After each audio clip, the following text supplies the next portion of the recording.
Біз симуляцияда өмір сүріп жатырмыз ба? Сіз қазір осы мәтінді оқып отырсыз. Бірақ сіз шынымен барсыз ба? Әлде бұл компьютерлік симуляцияның бір бөлігі ме? Кейбір ғалымдар біздің бүкіл әлеміміз өте дамыған симуляция екенін айтады. Физик Ник Бостромның теориясы бойынша, егер өркениет жеткілікті деңгейде дамыса, ол өз ата-бабаларының өмірін дәл сол қалпында модельдейтін компьютерлік симуляция жасай алады. Ал енді ойланыңыз, егер миллиардтаған өркениеттер осындай симуляциялар құрса, біз қазірдің өзінде сондай әлемде өмір сүріп жатқан шығармыз. Қызығы, ғалымдар бұл теорияны тексеруге тырысуда.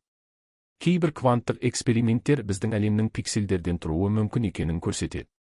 Басқаша айтқанда, біз графикасы өте керемет ойынның ішіндеміз. Ал енді шындықтың тестін жасап көрейік. Сіз соңғы 10 секундта не істегеніңізді есіңізге түсіріңіз. Егер түсініксіз глюк байқасаңыз, құттықтаймыз, сіз симуляциядасыз. Егер бәрі қалыпты болса мүмкін, бағдарлама сізді байқап тұр. Ендеше бұл видеоны бөлісіп, алгоритмнің назарын өзіңізден басқа жаққа аударып жіберіңіз.